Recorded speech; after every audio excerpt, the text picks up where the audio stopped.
1800 hours Pakistan Standard Time. Assalamu alaikum.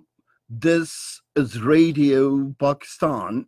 The news read by Daman Zaman.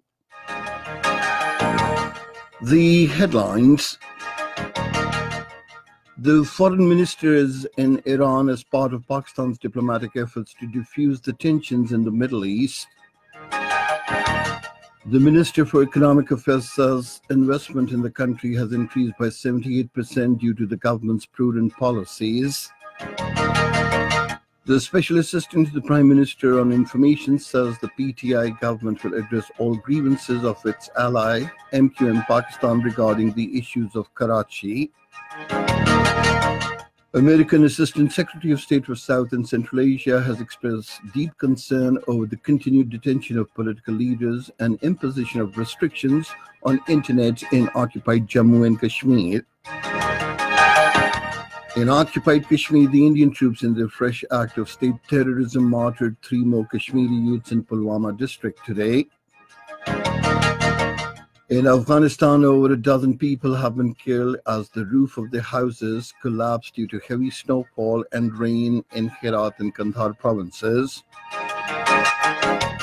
And now the news in detail. The Foreign Minister Shah Mahmood Qureshi is in Iran as part of Pakistan's diplomatic efforts to defuse tensions in the Middle East. On his arrival, the Governor Mashhad, General Khurasan Rasavi, warmly welcomed the Foreign Minister. Shah Mahmood Qureshi visited the Imam Raza Shrine and offered special prayers for the security of Pakistan and the unity and solidarity of the Muslim Ummah. Speaking on the occasion, the Foreign Minister said it is an honor for him to begin his visit by visiting this holy site. He thanked the Governor Mashhad for making best arrangements for 3 million Pakistani pilgrims who visit the place annually. The Foreign Minister is paying this visit on the special directives of Prime Minister Imran Khan. He's scheduled to visit Tehran to meet his Iranian counterpart, Mohammad Javad Zarif, to exchange views on the prevailing situation in the region. Shah Mahmood Qureshi will also visit Riyadh tomorrow to hold talks with the Saudi Foreign Minister, Prince Faisal bin Farhan, and consult on the issues of regional peace and stability. The Special Assistant to the Prime Minister on Information and Broadcasting, Dr. Firdaus Ashikawan, says the visit of the Foreign Minister Shah Mahmood Qureshi to Iran and Saudi Arabia is an evidence of Pakistan's sincere efforts in resolving conflicts and reducing tensions peacefully. In a series of tweets today, she said it is an honor for Pakistan to play a vibrant role in the interest of the Muslim Ummah and peace in the region, which is being acknowledged by the Islamic countries and the Western world. The Minister for Economic Affairs, Hamad Azhar, has said investment in the country has increased by 78% because of the prudent policies of the government. Addressing a function in Lahore today, he said the government has taken major and difficult decisions for the economic stability in the country. He said steps are also being taken to reduce burden of prices of electricity and gas on the common man. Hamad Azhar said 2019 was the year of economic stability, and 2020 will be the year of progress and prosperity for the country. He said the state entities in the country needs restructuring for the better performance. Muttahida Qawmi Movement Pakistan convener Dr. Khalid Maqbool Siddiqui has announced to quit as Federal Minister for Information Technology. Addressing a news conference in Karachi today, he said his party would continue cooperating with the ruling Pakistan Tehreek-e-Insaf government. Meanwhile, talking to a private television channel today, Dr. Firdaus Ashikawan said the PTI-led government will address all the grievances of its ally, MQM Pakistan, regarding issues of the Karachi city. She said the government is aware of the problems being faced by the people of Karachi, and Prime Minister Imran Khan is committed to bring the city at par with other developed cities of the world. Firdaus Ashikawan said the country is rapidly moving toward economic stability and Karachi will also benefit from it. On the directives of the Special Assistant to the Prime Minister for Overseas Pakistanis, Syed Zulfikar Abbas Bukhari, 9 Pakistanis who had been stuck in Saudi Arabia have been repatriated. These Pakistanis were in Saudi Arabia to perform Umrah and were stuck up in Jeddah as their passports were taken away by the hotel agent who later went missing. The United Nations High Commissioner for Refugees has launched a project to provide livelihood opportunities to both Afghan refugees and Pakistani communities. A spokesman of UNHCR in Peshawar told our correspondent that a memorandum of understanding has been signed to this effect between the United Nations agency and Pakistan Poverty Alleviation Fund.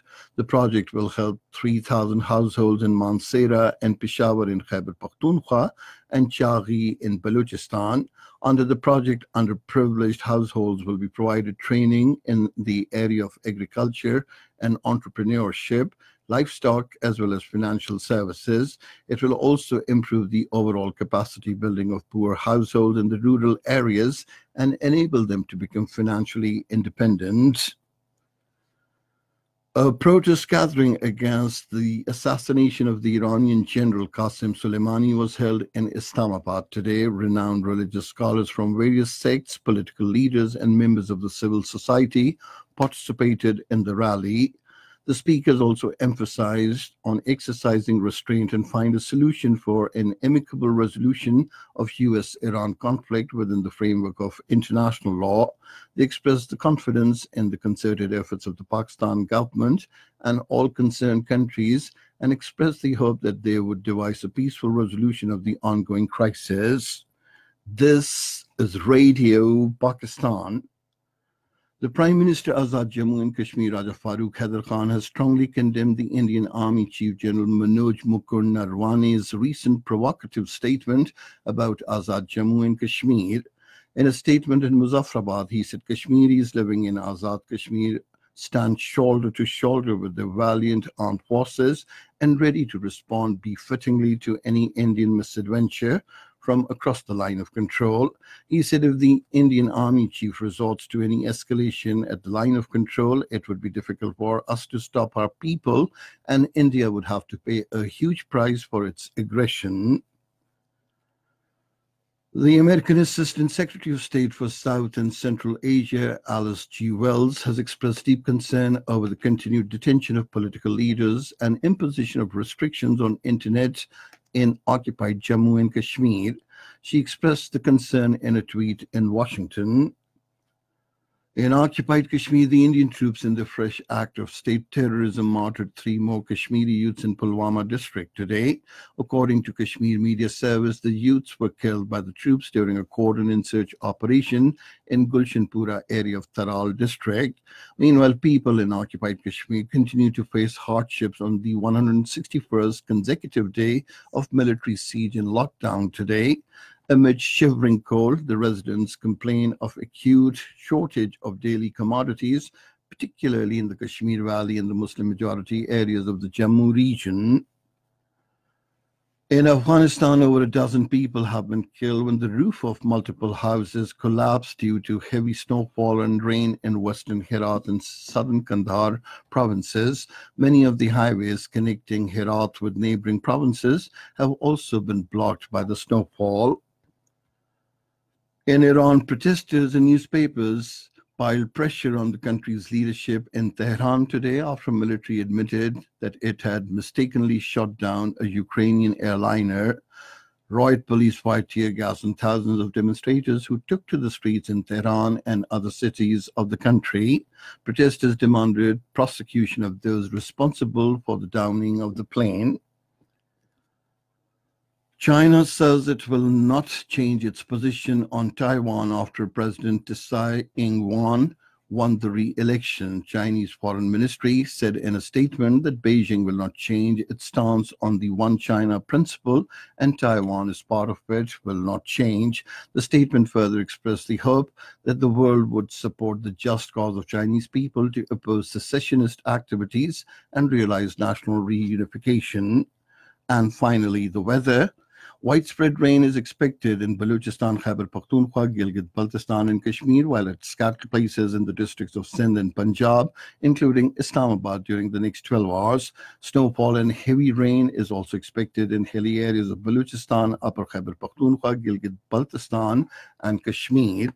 And that is the end of this news bulletin. For more news and analyses, log on to our website, radio.gov.pk, and you can also watch the live video streaming of our bulletins on the link facebook.com/Radio Pakistan News Official